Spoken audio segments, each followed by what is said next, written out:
आज नेताजी सुभाष चंद्र बोस के 125वां जन्म जयंती नागरकटा भाजपा कार्यालय में पालन किया गया। साथ ही नागरकटा क्षेत्र के सुल्कापड़ा ग्रामीण अस्पताल में लगभग 50 मरीजों को खाद्य सामग्री प्रदान की गई। इस कार्यक्रम में उपस्थित थे नागरकटा भाजपा 1 नंबर मंडल अध्यक्ष संतोष हाथी, महासचिव वरुण मित्रा, विकास छेत्री, सुल्कापड़ा ग्राम पंचायत सदस्य मेरीना कुजूर, जिला युवा सचिव रमेश शर्मा तथा नागरकटा 1 नंबर मंडल युवा अध्यक्ष ओम प्रकाश रॉय, साथ ही अन्य कार्यकर्तागण।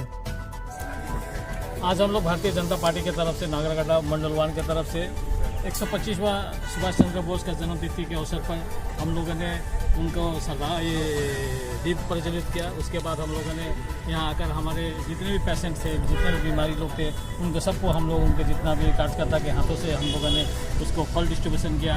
करने के बाद में बीमा से भी हम लोगों ने रोगियों के विषय में पूछताछ किया कि क्या है, कैसे है, उनके विषय पूछा। और उसके बाद हम लोगों ने सारा हमारा युवा मोर्चा लोगों के साथ में हम लोग मिलकर आज सफाई अभियान हम लोग किया, क्योंकि हम लोग ये मैसेज देना चाहते हैं कि आज एक हॉस्पिटल एक ऐसा जगह है जहाँ स्वच्छ और साफ रहता है। इसी तरह हम लोग को सबका भी कर्तव्य बनता है कि हॉस्पिटल में कूड़ा करकट ना करे, यहाँ महिला गंदगी ना फैलाए। हम लोग का सभी दायित्व बनता है। यही मैसेज देने के लिए आज हम लोग छात्र मजदूर को मैसेज देने के लिए आज हम लोग सुल्कापड़ा हॉस्पिटल में सफाई अभियान हम लोग किया।